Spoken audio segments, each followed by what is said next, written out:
Está no ar, Abre Aspas, o primeiro jornal multidigital do eixo SP-Rio. Abre aspas. Apoio. FIA. A FIA faz diferença. Sicredi. Gente que coopera, cresce. Olá, muito bom dia. Quinta-feira, 5 de setembro, com transmissão ao vivo pelos Facebooks da SP-Rio Mais e do jornal O Vale, está no ar o Abre Aspas, direto dos estúdios da SP-Rio Mais, no Jardim Aquários, em São José dos Campos, São Paulo. Comigo, nosso comentarista, o cientista social Leandro Besseneri. Muito bom dia, Leandro. Bom dia, Glauco. E o jornalista Zé Guilherme. Bom dia, Zé. Bom dia, Glauco. E os destaques desta edição. Festa no céu. Força Aérea Brasileira recebe o primeiro KC-390 da Embraer. Previdência. CCJ do Senado aprova texto base da reforma. Próximo passo é a PEC paralela. Hora da verdade. Instalada a CPMI das fake news. Abuso de autoridade. Bolsonaro decide vetar 36 trechos do projeto. Mais encrenca. Presidente critica Bachelet e faz elogio velado ao ditador Pinochet. Saúde pública. 98% dos 2.753 casos de sarampo foram registrados em São Paulo. Trabalho escravo. Doméstica indígena é resgatada em São José dos Campos. Turismo religioso. Ônibus especial vai ligar Aparecida a Guará de Frei Galvão. E mais, entrevista com Felipe Seabra, gerente de marketing da empresa Imagem. Ele vem conversar sobre a tecnologia de análise espacial GIS, que pode conseguir soluções inteligentes para negócios e cidades. E lembrando que você pode participar mandando aí o seu comentário, sua pergunta nessa entrevista também pela mensagem aí do seu Facebook. Um rápido comercial e nós já voltamos. Espero por você.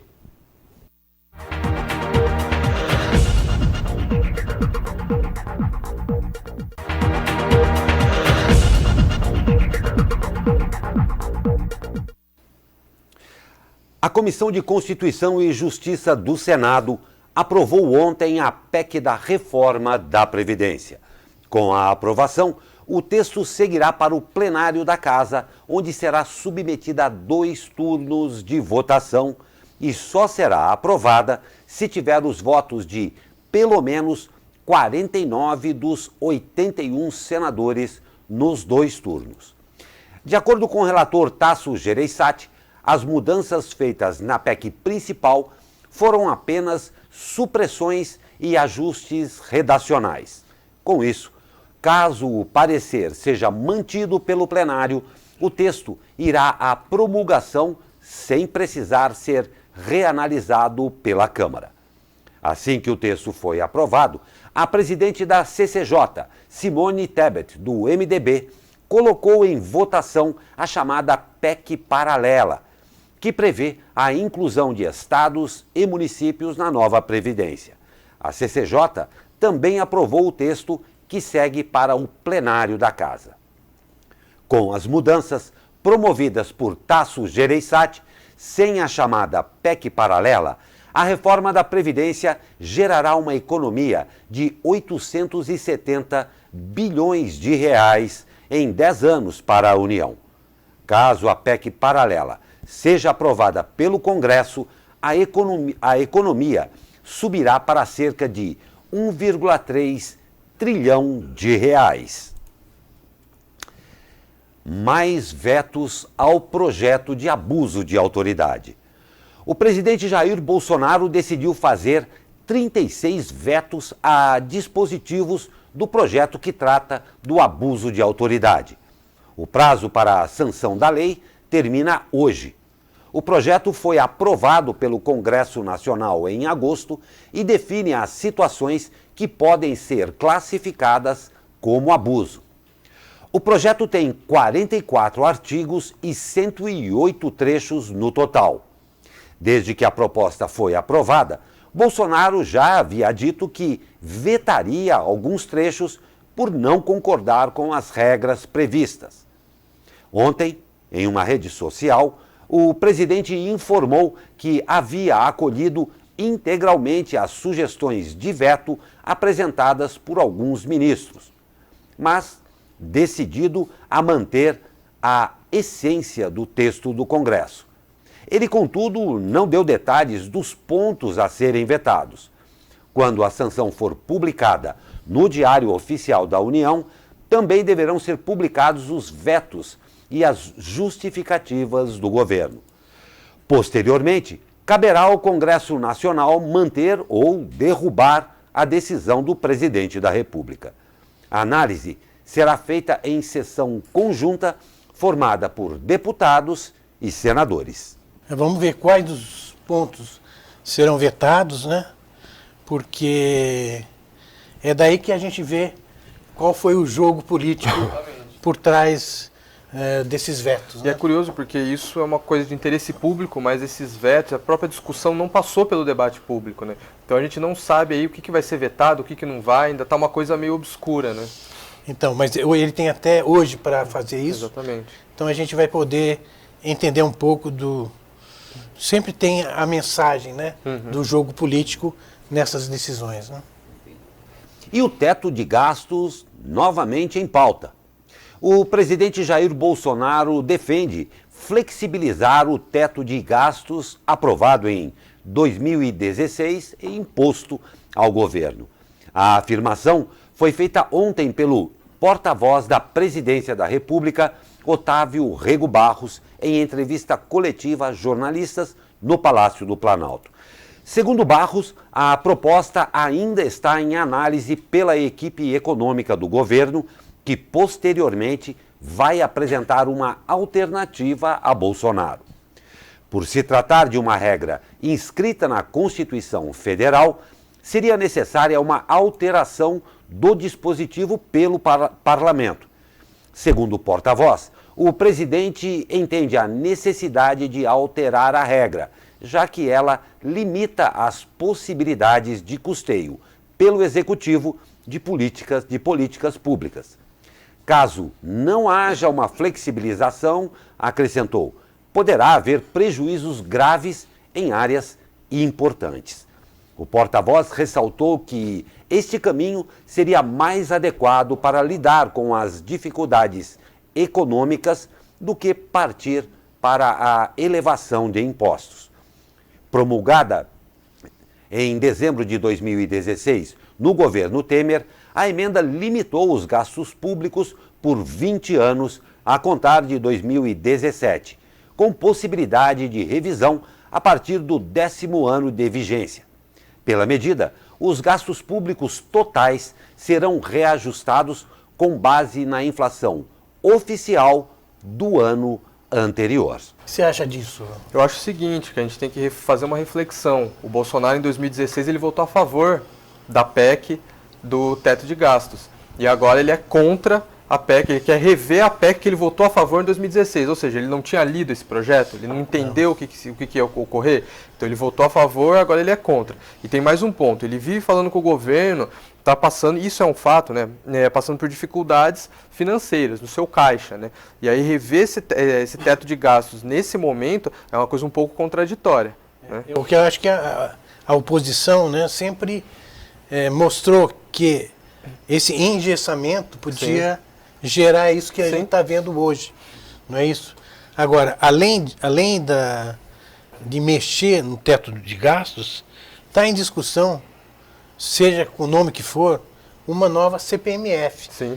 Então, apesar de dizer aqui que é melhor partir para flexibilização do teto de gastos do que fazer novos impostos, na verdade vai acontecer as duas coisas, né?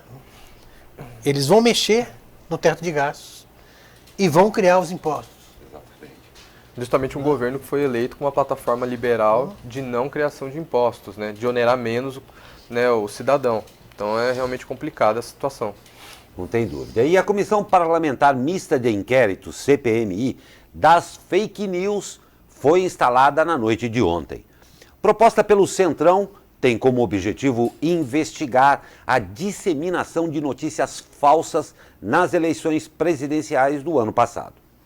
A presidência da comissão ficou com o senador Ângelo Coronel, do PSD da Bahia, e a relatoria com a deputada Lídice da Mata, também PSD Bahia.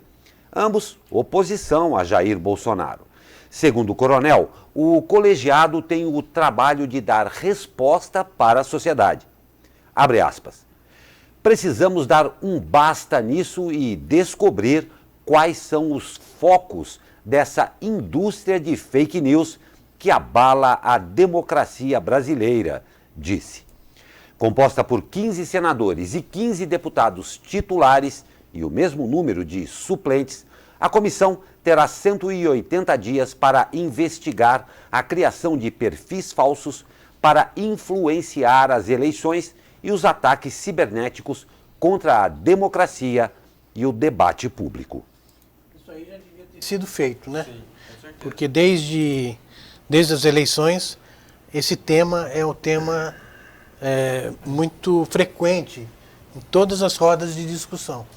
O quanto de fake news a gente encontra, principalmente nas redes sociais. Né? Eu acho que isso deveria ter sido feito até antes das eleições, né? Para justamente coibir essa prática que aconteceu, foi disseminada ao longo das eleições e que teve um peso decisivo na eleição brasileira e que vem tendo pesos decisivos na eleição dos Estados Unidos, na votação do Brexit na Inglaterra, né, no Reino Unido. Então tudo isso, essas notícias falsas têm uma influência e acabam exercendo uma influência no poder e na vida das pessoas.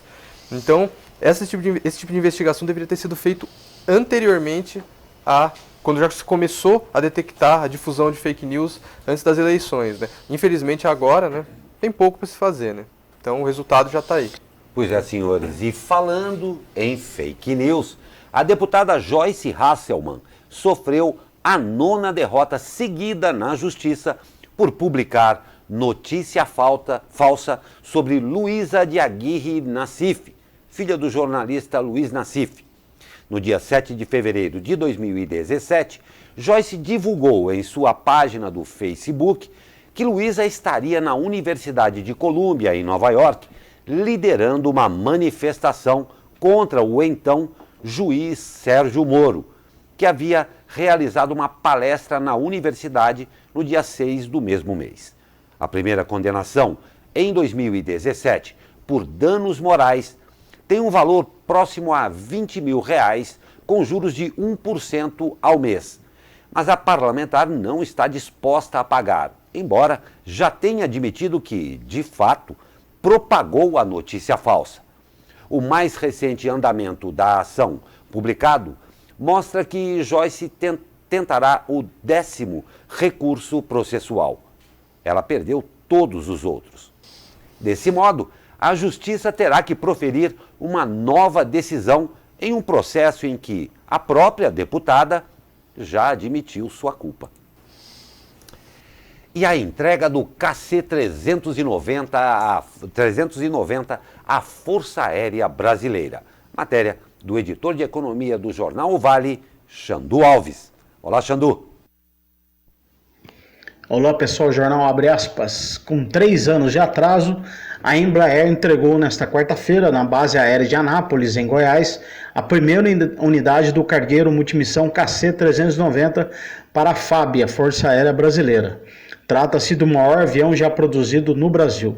A previsão inicial apontava 2016, o ano da entrega, mas atrasos nos pagamentos efetuados pelo governo federal para o desenvolvimento do avião e um acidente durante a fase de testes adiaram a entrega. A solenidade em Goiás contou com a presença do presidente Jair Bolsonaro, do PSL, do ministro da Defesa, Fernando Azevedo e Silva, de comandantes das Forças Armadas e do governador de Goiás, Ronaldo Caiado, além de parlamentares. Tanto o Caiado quanto o Bolsonaro frisaram que o KC-390 vai dar aí maior autonomia no Brasil na defesa de suas fronteiras e de seu território. abre aspas para o presidente Jair Bolsonaro. Ele disse: o Brasil é um país pacífico, mas não pode continuar, nem continuará sendo passivo a esse tipo de agressão. A Amazônia brasileira é nossa, afirmou o presidente na ocasião da solenidade do Cacete 390, falando aí, criticando declarações de líderes estrangeiros sobre uma hipotética governança internacional sobre a Amazônia. É isso aí, um grande abraço. Xandu Alves para o jornal Abre Aspas. Abraço, muito obrigado, Xandu Alves. Em pronunciamento, o presidente do Chile, Sebastián Piñera, condenou as falas de Jair Bolsonaro sobre o pai de Michelle Bachelet, alta comissária da ONU para Direitos Humanos e ex-mandatária do Chile. Piñera, um dos principais aliados de Bolsonaro, afirmou que, abre aspas, toda pessoa tem o direito de ter um juízo histórico sobre os governos dos anos 1970 e 80, mas que essas visões devem ser expressas com respeito às pessoas, disse. O chileno também reforçou que seu compromisso é com a democracia, a liberdade e os direitos humanos.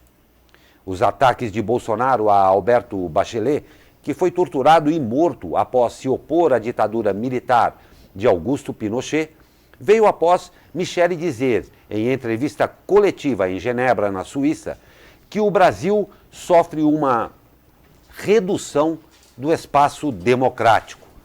Bolsonaro afirmou em publicação no Twitter que o Chile só não é uma Cuba graças aos que tiveram coragem de dar um basta à esquerda em 1973. E publicou uma foto de Michelle Bachelet quando presidente, ao lado de Dilma Rousseff e da argentina Cristina Kirchner. O presidente ainda disse a jornalistas que a alta comissária da ONU defende direitos humanos de vagabundos.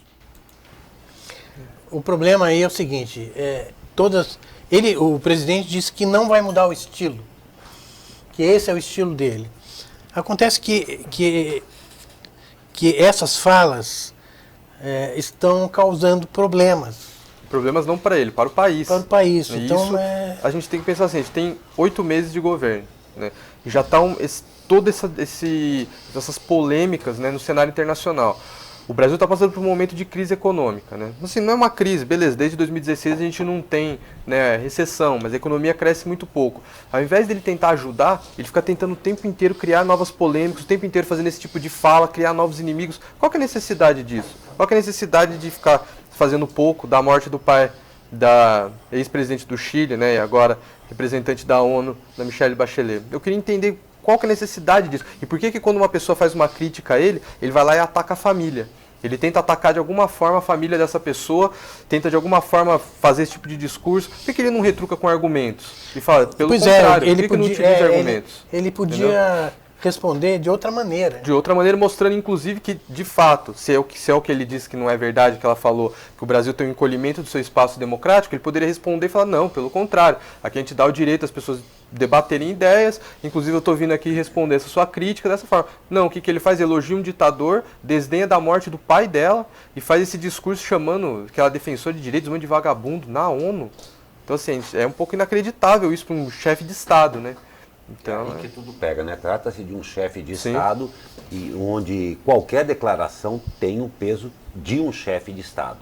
É triste isso daí. Nós vamos para um rápido comercial e na volta tem tempo que nós vamos saber com Caio Souza e também, já em nossos estúdios, uma entrevista com Felipe Seabra, gerente de marketing da empresa Imagem. A gente vai falar sobre tecnologia, análise espacial GIS aí e muita coisa que pode ajudar aí nas soluções inteligentes para negócios e cidades. Nosso grupo de especialistas já está a postos aqui, claro, você também pode participar mandando aí o seu questionamento, a sua pergunta pela linha do tempo do Facebook que você está nos acompanhando aí. Eu espero por você, uma ótima chance para você fazer aqui o Abre Aspas junto conosco. É rapidinho comercial, a gente já volta. Até.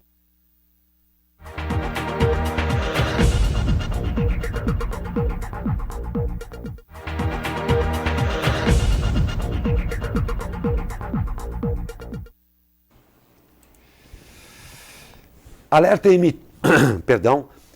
emitido pela Marinha do Brasil informa que há previsão de ressaca com ondas de até 3 metros no litoral norte entre hoje e amanhã. Isso poderá acarretar lentidão na operação das travessias das balsas entre São Sebastião e Ilhabela, com possibilidades de paralisações.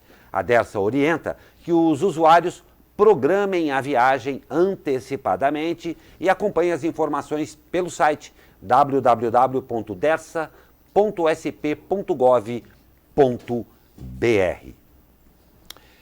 E o Ministério da Saúde informou ontem que, de 9 de junho até 31 de agosto, 2.753 casos de sarampo foram confirmados no país. No período, houve 4 óbitos em decorrência da complicação do quadro de saúde dos pacientes, 3 em São Paulo e 1 em Pernambuco. Conforme destacou o secretário da Vigilância em Saúde, Wanderson Oliveira, 3 dos mortos tinham menos de 1 ano de idade.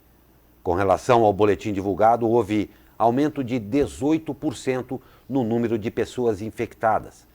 Ao todo, a pasta recebeu a notificação de 20.292 casos, 292 suspeitas da doença, das quais 2.109 foram descartadas. O restante ainda está sob investigação.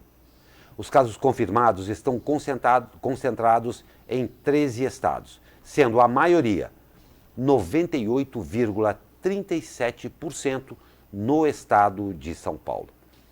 E a região metropolitana do Vale e Litoral Norte já se movimentam com relação também ao surto. Confira a matéria da repórter Caroline Correia. O Brasil vive um surto de sarampo. Inclusive, o país perdeu o certificado de eliminação da doença. O estado de São Paulo está sendo o centro das atenções, com mais de 2.000 casos confirmados. Na região não é diferente. A doença voltou aos holofotes devido a uma falha na cobertura vacinal, porque as pessoas estão deixando de se vacinar. A gente percebe que no Brasil as pessoas estão deixando de se vacinar. E a ideia errada de que você não se vacina porque a doença estava controlada, o que acaba acontecendo? Você deixa de se vacinar, abaixa essa cobertura vacinal e daí os casos começam a acontecer. Não é por isso, é falha na vacinal. E então não tem nada a ver com o vírus ficar mais forte, não. É porque as pessoas realmente estão deixando de se vacinar. As pessoas estão deixando de se vacinar. Se você vê adultos sem vacina, você vê pais que não querem vacinar seus filhos, é falha vacinal. A recomendação para evitar a doença é clara: vacinação, que é feita gratuitamente nas unidades de saúde. Quem deve tomar vacina? O que entrou no calendário agora? Aquele bebês de 6 meses a 11 meses, a gente chama de uma dose zero. Então eles têm que tomar essa vacina, mas essa vacina ela não entra no calendário para essas crianças. Dessas crianças voltam para a gente com 12 meses. Com 12 meses a gente dá a primeira dose de sarampo, que é sarampo, cachumba e rubéola, que é uma vacina que a gente chama de tríplice viral.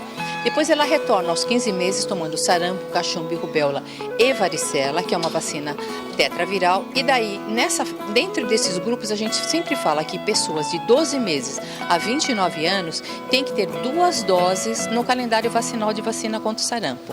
E acima de 29, de 30 a 59 anos, pelo menos uma dose da vacina de sarampo. Pessoas com 60 anos ou mais já não tem mais essa indicação da vacina. Ao todo, são 49 casos confirmados de sarampo na região do Vale do Paraíba e Litoral Norte. A confirmação mais recente foi feita pela Secretaria de Saúde de Ubatuba nesta quarta-feira. O sarampo é uma doença altamente contagiosa, passada de pessoa para pessoa. O sarampo é uma doença respiratória. Então, assim, você em contato com uma pessoa, ao tossir, ao falar, ficando no mesmo ambiente, você pode pegar sarampo.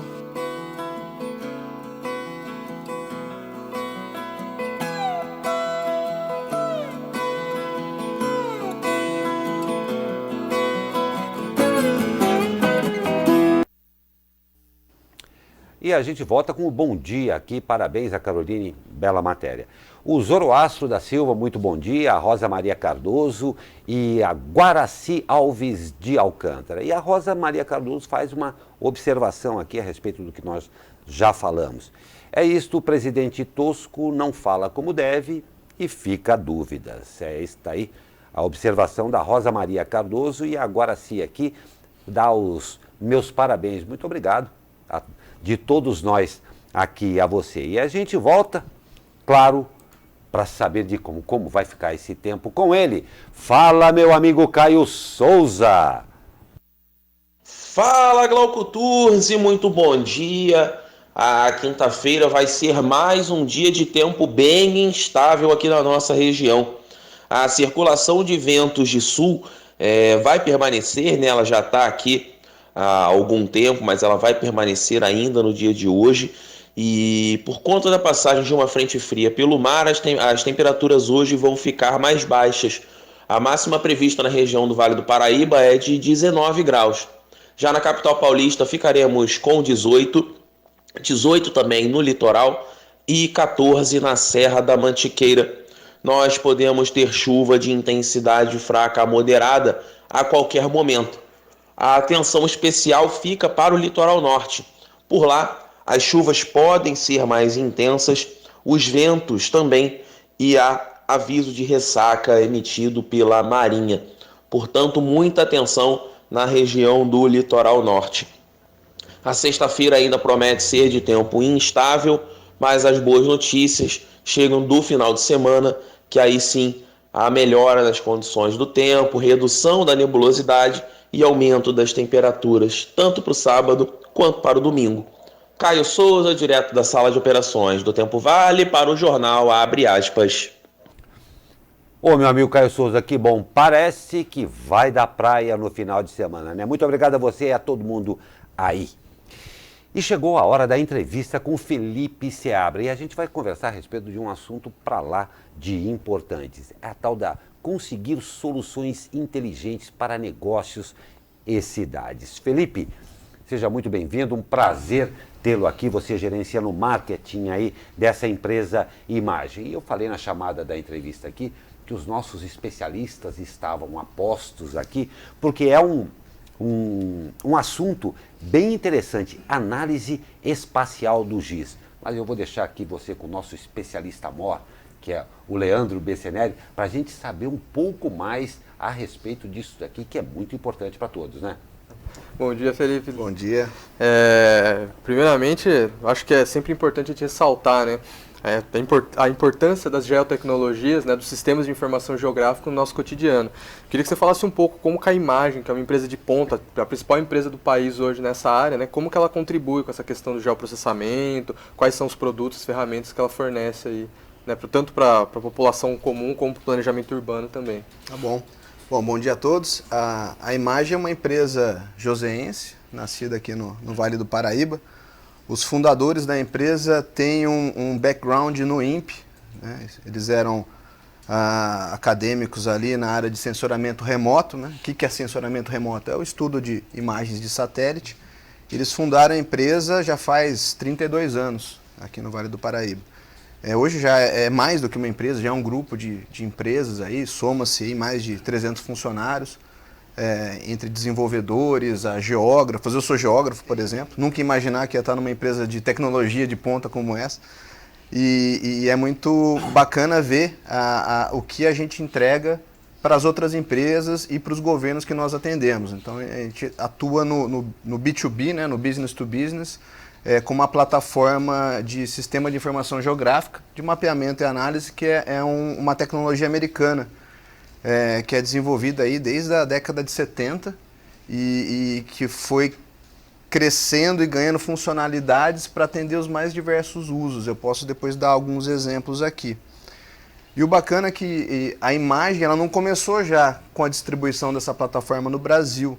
Isso aí começou na década dos anos 2000. Antes disso, a Imagem trabalhava muito com vetorização, com imagem de satélite, com cartografia. Teve um boom das empresas de telefonia na década de 90 que demandava muita informação do espaço geográfico, né? Que é o objeto da geografia, para fazer o planejamento de infraestrutura, posicionamento de antenas, para definir pontos de venda de aparelhos de celular, um pouco já com geomarketing. Então foi um mercado muito crescente. Defesa sempre foi um grande mercado, principalmente nessa década de 90, anos 2000, para sensoramento remoto, para uso de imagens de satélite. E hoje esse uso vem crescendo em governo, em qualquer tipo de secretaria, desde meio ambiente até a área financeira, para estudo de IPTU e para empresas de varejo. Vou dar um exemplo aqui que está no dia de todo mundo. Starbucks, por exemplo, que é um grande usuário de GIS no mundo, né? Então são alguns dos exemplos aí desse nosso universo. Eles precisam dessa informação para instalar suas lojas, é sim, isso? Sim. Só para a gente fazer uma ponte com os dados, o Sistema de Informação Geográfica nada mais é do que visualizar e analisar de uma maneira diferente com a componente espacial seus dados. Eu já vou chegar na Starbucks, mas o primeiro caso de estudo com GIS ou com Sistema de Informação Geográfica aconteceu sem software. Vou dar um exemplo clássico, foi em Londres, 1850, um physician, um físico que era chamado na época, seria um cientista, um médico, ele estava querendo identificar o surto de uma doença, que depois foi identificada que era o cólera, e a origem dessa doença. Então ele começou a mapear onde estava a população afetada e identificou que tinha uma relação com os poços artesianos e com a rede de drenagem da cidade. E logo ele concluiu que a poluição estava no rio e com o consumo de peixe. E com isso foi fácil erradicar a doença, evitando o consumo dessa água poluída. Os sistemas de informação geográfica, eles trazem a tecnologia, a computação, para você cruzar essas informações de uma maneira mais rápida. Dados, né? Exatamente.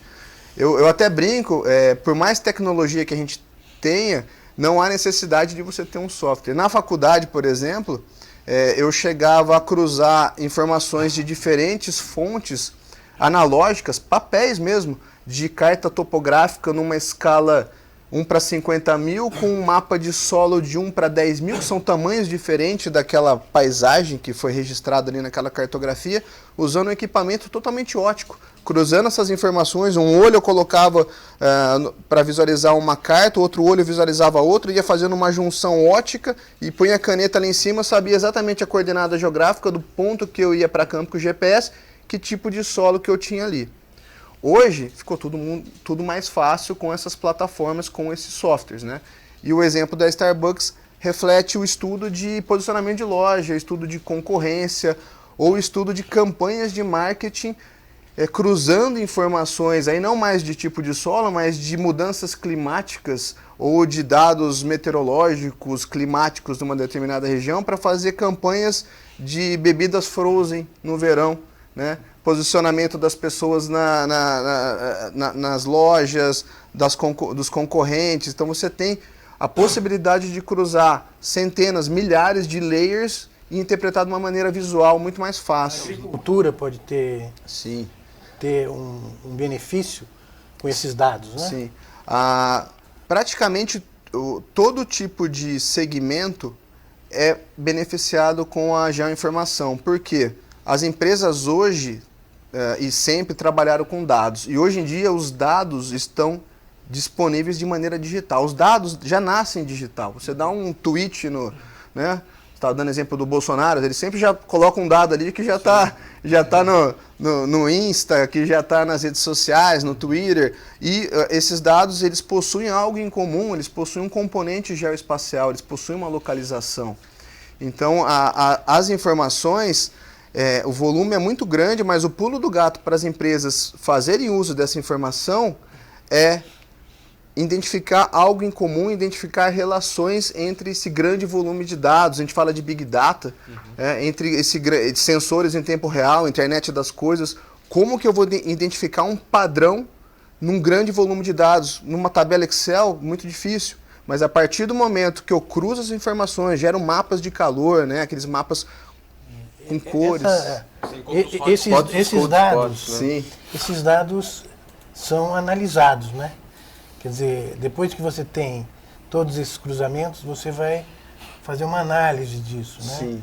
E vai precisar de profissionais ligados a determinados assuntos. Sim. É isso ou não? É isso, e o legal, dando exemplo na agricultura, que você comentou, que é um grande usuário de GIS, a gente desenvolveu uma solução, usando a plataforma ArcGIS da Esri, foi para a usina São Manuel, de produção de etanol, de cana, e eles tinham o desafio de economizar fertilizante, né, na produção agrícola. Fertilizante e adubo, pesticida, todos os insumos agrícolas que custam muito dinheiro.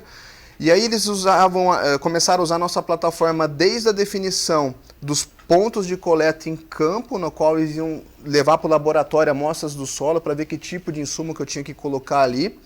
Essa informação já saía do laboratório dentro da plataforma, já numa visão de mapa, que já ia embarcado para o trator, para o maquinário agrícola em campo, para automaticamente, em cima daquele talhão, despejar a quantidade certa de insumo agrícola para não ter nada de desperdício. Então, assim, você tem um estudo considerando solo, condições climáticas, tipo de maquinário, período de safra, usando essa tecnologia que vai fazer com que, no final das contas, as empresas economizem e ganhem mais lucratividade aí das suas operações. Essa tecnologia GIS, ela foi desenvolvida onde? O GIS, ele começou na década de 70 no Canadá. Tem até uns vídeos, se o pessoal colocar no YouTube para dar uma fuçada, é muito bacana.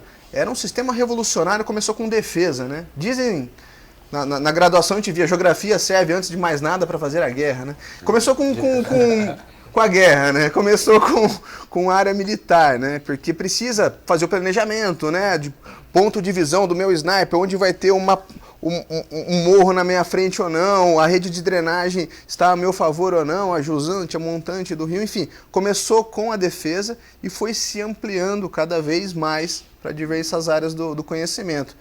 E hoje em dia a gente vê um uso muito grande em gestão pública, né? As cidades que nós temos como clientes no Brasil, a gente tem mais de 400, 500 municípios que são usuários da plataforma ArcGIS. Elas estão usando cada vez mais esse grande volume de informações para fazer uma gestão pública mais inteligente. Estão usando para se tornar uma cidade inteligente. Que exemplo você pode dar nessa questão da governança pública ainda? Vocês trabalham com esses dados também com questão do censo, assim? Como que vocês fazem? Sim. O censo, é muito bacana a sua pergunta, o setor censitário que nós chamamos, aquela pesquisa que o IBGE faz de 10 em 10 anos para ver o perfil da população do Brasil, que inclusive o censo do Brasil é um dos mais ricos do mundo, né? E por enquanto ainda está sendo um dos mais ricos do mundo, estão querendo mudar, mas é muito rica a informação, ele é espacializado pelo próprio IBGE. O que é isso? Ele não fica em tabelas Excel.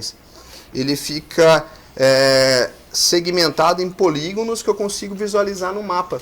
E cada polígono, se eu não me engano, você deve saber mais que eu, contempla uma área com 300 domicílios. É mais ou menos isso. Aí você tem lá uma lista de variáveis socioeconômicas que você pode fazer um estudo de renda, de escolaridade, você pode definir onde vai colocar suas escolas, onde você vai ter que investir em asfalto, onde você vai ter que investir na abertura de empresas. É o dado base para qualquer tipo de análise de socioespacial ou de geomática que as empresas e os governos precisam. Vem dessa fonte e ela é uma fonte geográfica, né? E a imagem faz esse tipo de serviço? Sim, a imagem ela fornece a plataforma para que você trabalhe com os dados, né? E agora recentemente estamos também com um portfólio de dados, tanto vetoriais, que polígono, linha, ponto, recheado de informações como essa, e imagens de satélite também de alta resolução. Então, e mais do que isso, tem todo uma rede de treinamento, acho que você foi até aluno ali da Academia GIS, para você aprender a trabalhar com análise espacial, aprender a trabalhar com GIS, com sistemas de informação geográfica. Mas uma coisa que é bacana, o GIS ele não é mais para especialista. Ele está presente em qualquer departamento dentro de uma empresa. Cada vez mais o uso do GIS está indo para segmentos não tão tradicionais. O que seriam segmentos de mercado tradicionais no uso do GIS? Empresas que têm grandes extensões territoriais. Vou dar exemplo, governos, né? Governo estadual, governo municipal, governo federal. Agronegócio, que a gente bem comentou aqui, que trabalha com talhões, com plantações, que são grandes áreas territoriais. Empresas de utilities, de telecomunicações, de energia elétrica, de água, para identificar gato numa rede de saneamento. Tem aplicativos dentro da plataforma que faz você identificar onde que está tendo um potencial vazamento da sua rede hídrica. Esses são os heavy users de GIS tradicionais. Até para rede de ônibus, né? Desculpe te interromper, mas Sim, eu usei recentemente para traçar a rede de ônibus, onde que era mais eficiente, por onde que é mais eficiente para o ônibus passar, qual que é o melhor caminho para ele passar. Sim. Né? Para você fazer um monitoramento em tempo real dos ônibus, dá para o cidadão a informação de quanto tempo esse ônibus vai demorar para chegar naquele ponto. Né?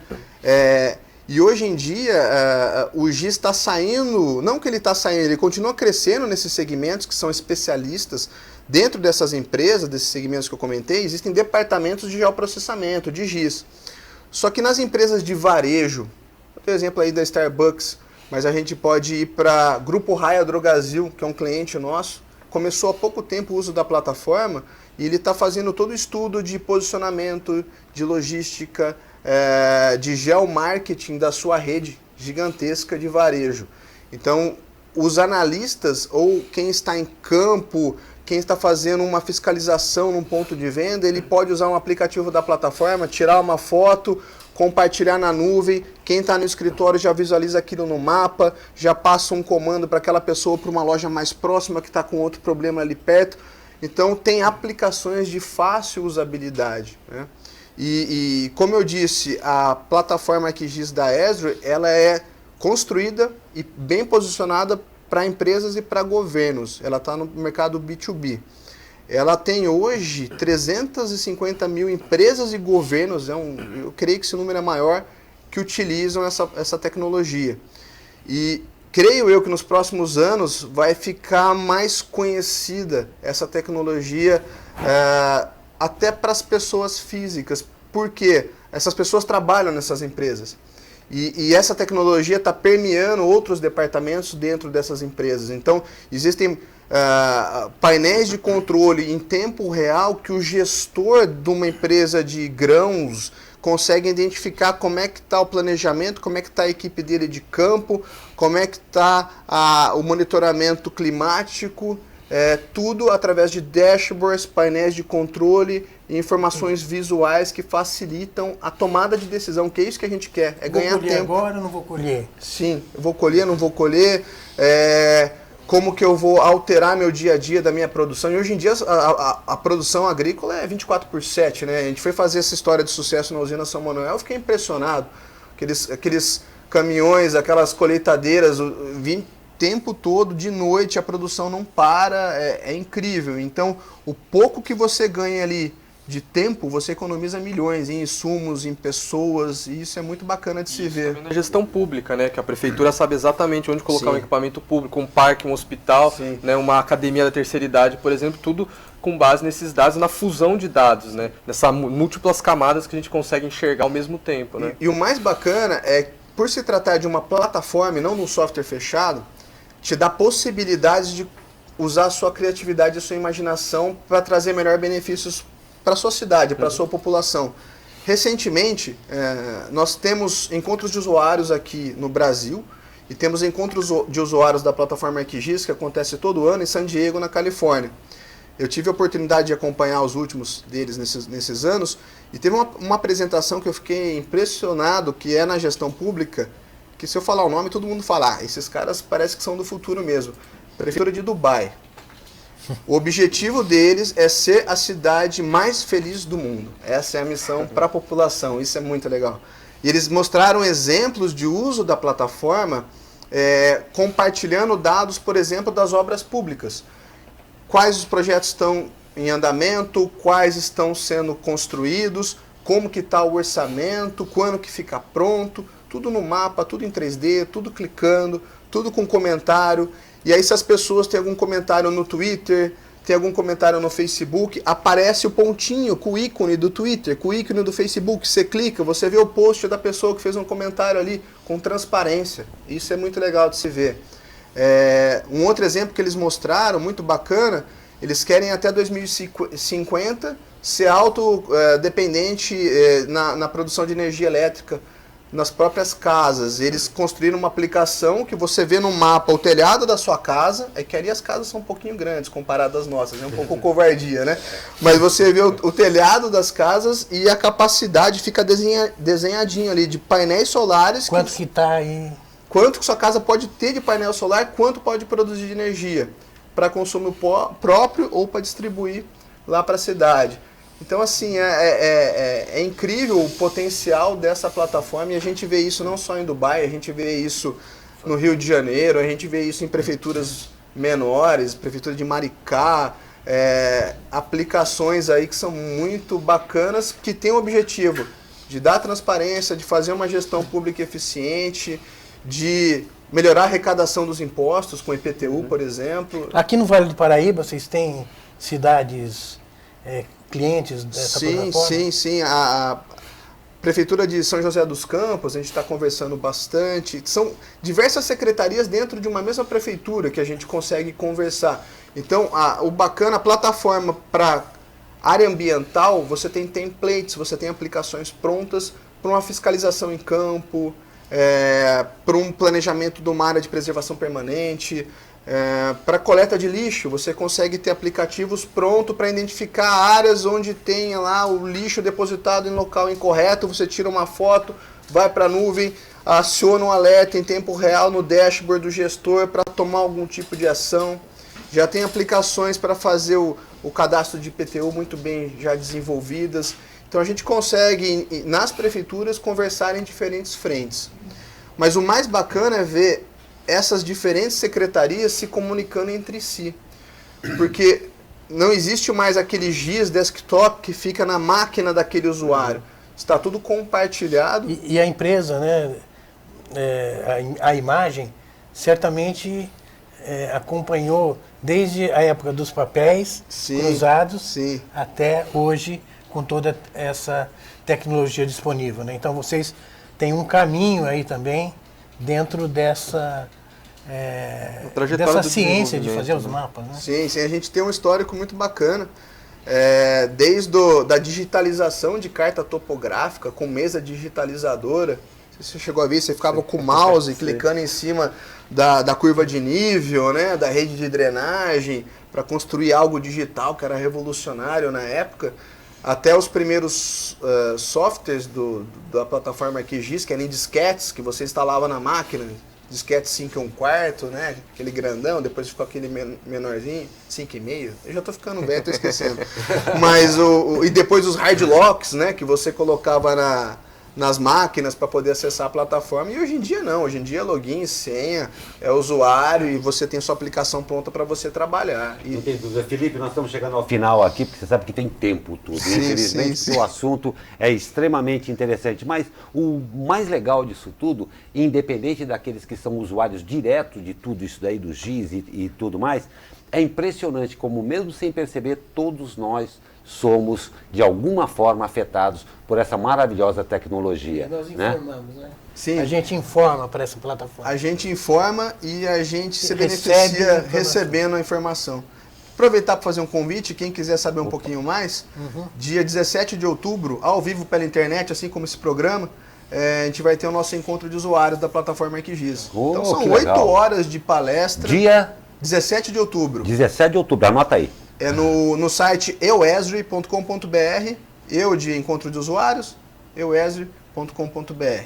E é isso. Muito legal, Felipe, a gente agradece demais isso daí, uma oportunidade muito bacana da gente conhecer essa poderosíssima ferramenta que, sem a gente perceber, a gente abastece e se utiliza. Eu agradeço demais ao Felipe Seabra, gerente de marketing da empresa de São José, a imagem de São José dos Campos aqui, da RM Vale, que veio hoje nos emprestar um pouco aí do seu conhecimento e nos fazer saber um pouco mais. Muito obrigado, Felipe. Eu que agradeço.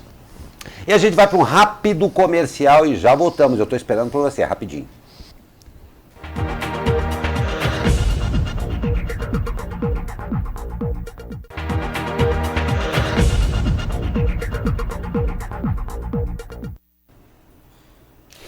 A balança comercial e a RM Vale. Assunto para Xandu Alves. Olá, amigos e amigas, Jornal Abre Aspas. Vale do Paraíba tem superávit de 2,9 bilhões de dólares em 2019. A balança comercial da região metropolitana do Vale do Paraíba é superavitária em 2,9 bilhões de dólares de janeiro a agosto deste ano, segundo dados do Ministério da Economia divulgados nesta quarta-feira. No acumulado do ano, a região exportou 6 bilhões 950 milhões de dólares e importou 4,05 bilhões de dólares neste ano, de janeiro a agosto, contra 7,23 bilhões de dólares vendidos ao exterior de janeiro a agosto do ano passado e 4,10 bilhões de dólares em importações. Portanto, os dois indicadores caíram neste ano na comparação com 2018. As exportações caíram 3,83% e as importações caíram 1,37%. Com isso, o superávit da região no ano passado, de janeiro a agosto, foi maior do que este ano. A queda foi de 7%. É isso aí. Um grande abraço. Xandu Alves para o Jornal Abre Aspas.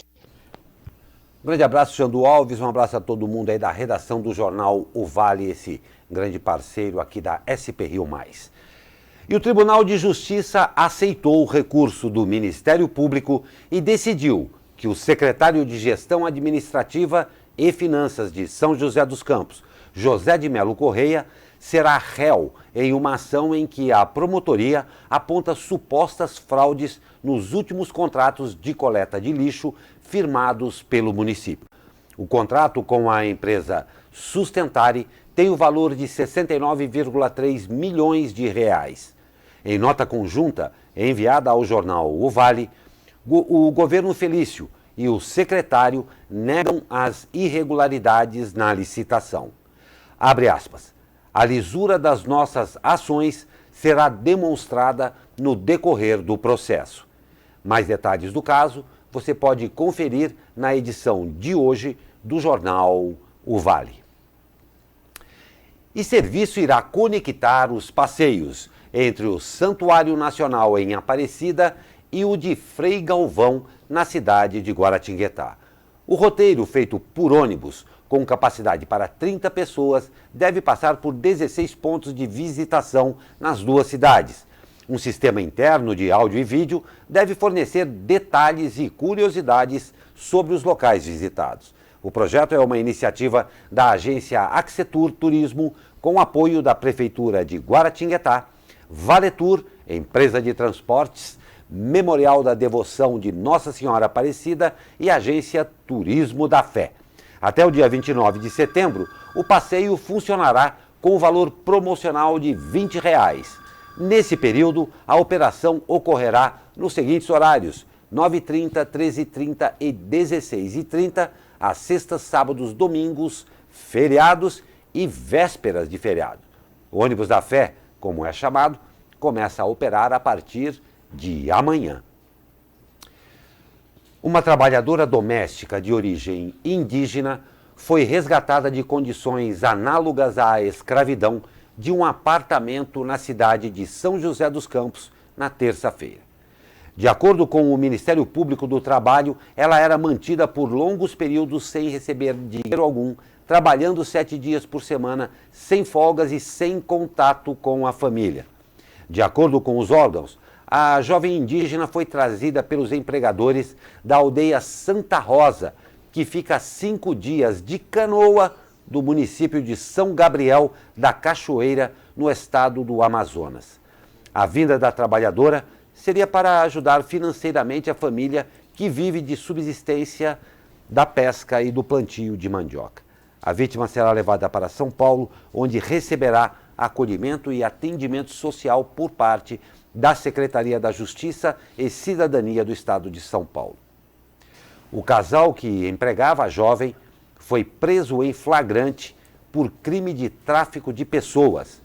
Eles assinaram um termo de ajuste de conduta perante ao Ministério Público, se comprometendo a efetuar o pagamento de salários e verbas rescisórias da trabalhadora, além de custear a viagem de volta para a sua aldeia no Amazonas. Completo absurdo. É um absurdo isso. Isso em São José dos Campos, em 2019, é um lugar no Jardim Paulista, a 10 minutos daqui. A gente tem trabalho escravo. É por isso que a gente não pode achar que a fiscalização não é necessária. Por isso que a gente tem que olhar a fiscalização e entender que aquilo é uma ferramenta útil. Graças a essas ferramentas do Estado é que foi detectado esse caso, que é um total assim, absurdo. Como é que pode, né, um casal ter trabalho escravo em São José dos Campos dentro de um apartamento aqui no Jardim Paulista? Né? Então, o que me assusta é o nível de perversidade, a gente notar que ainda tem pessoas que têm essa capacidade. Nossa, que se cumpra a justiça e que a fiscalização faça, sim, de verdade o seu papel. Uma vergonha isso. Uma tragédia marcou a noite de terça-feira em Cruzeiro. Uma ocorrência de duplo assassinato seguida de suicídio mobilizou equipes de resgate e policiais durante a noite na região da Vila Biondi, na zona leste da cidade. Um homem de 30 anos matou a filha de 10 anos, a esposa de 29 anos e se matou em seguida. De acordo com a Polícia Civil, a família foi encontrada morta por volta das 22 horas, depois que a vizinhança acionou a equipe ao perceber fumaça na casa. O quarto, que estava com portas e janelas fechadas e com uma fogueira feita com restos de pneu e carvão. Segundo a DDM, Delegacia de Defesa da Mulher, a equipe de perícia encontrou substâncias que poderiam ser utilizadas para dopar as vítimas nas proximidades do quarto onde a família foi encontrada morta. Ainda segundo a DDM, a motivação do crime pode ser passional, uma vez que o casal estava em processo de separação. As informações iniciais apontam que eles estavam em fase de separação e o companheiro não estaria de acordo.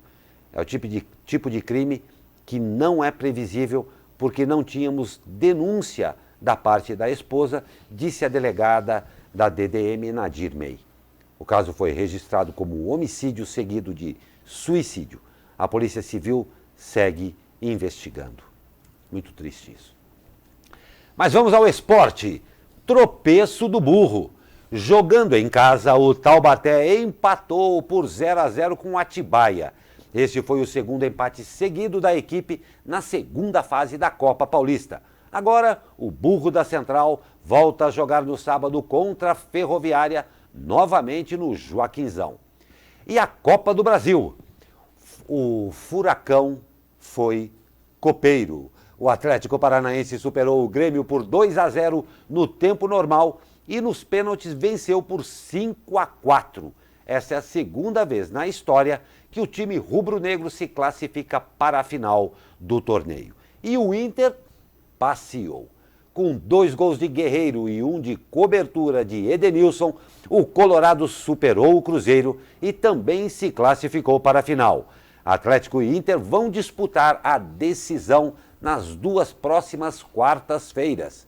Os horários e os mandos de campo serão definidos hoje à tarde pela CBF. Pois é, estamos chegando ao final, mas tem uma coisa muito boa aqui, né, ô Zé Guilherme? Diga lá. O primeiro festival gastronômico da Mantiqueira. O que acontece? Neste final de semana que a gente tem falado bastante aqui, lá no distrito de São Francisco de Xavier, vai ter um espaço especial para você que gosta, para cervejeiros e produtores de destilados. A Serra da Mantiqueira, como todo mundo sabe, tem uma água para lá de pura, o que melhora em muito a qualidade das bebidas. E você vai poder conhecer uma seleção de bebidas artesanais produzidas localmente. Quem que inventou? Quem que inventou? Quem são os realizadores, você queria dizer? Exato. Exatamente. Eu estava esperando a pergunta dele, que ele sempre me faz essa pegadinha. Degusta Vale e SP Rio Mais, aqui são os grandes realizadores desse primeiro festival gastronômico da Mantiqueira, que além dessa boa notícia aí para os cervejeiros de plantão, dessa coisa bacana que vai ter aí, tem muito mais coisas. Vai ter show, vai ter papo gastronômico, vai ter feira de produtoras e de produtos e comidas, papo lá com o chefe Rodrigo Oliveira, show com Tuia Lencioni e Ana Vilela, e tudo isso que é o mais bacana, tudo de grátis, aqui pertinho, na maravilhosa São Francisco Xavier. Claro, tivemos aí o apoio da Prefeitura de São José dos Campos e Conselho Municipal de Turismo e o patrocínio sempre muito importante. Claro, e sempre da Supergasbras, Sicredi e Água Monteiro Lobato. Quem já tinha bons motivos, tem mais um motivo ainda. Para ir no Viva Mantiqueira. Viva Mantiqueira, essa grande realização, antes que ele me pergunte de novo, do Degusta Vale e da SP Rio Mais. Senhores, estamos chegando ao final dessa edição, mais alguma consideração? Só isso, agradeço aí pela presença e bom restinho de semana a todos aí. Muito obrigado a vocês. Até amanhã. Até amanhã e obrigado pela participação hoje para lá de especial de um especialista aqui hoje. Obrigado, Leandro. Valeu. E para você que nos acompanhou, a gente te espera aí amanhã para mais uma edição, esperando que o tempo melhore. Agora, boa notícia teve hoje, a gente vai acompanhar que o final de semana pode dar praia e tem Viva Mantiqueira. Até amanhã e um ótimo dia a todos vocês.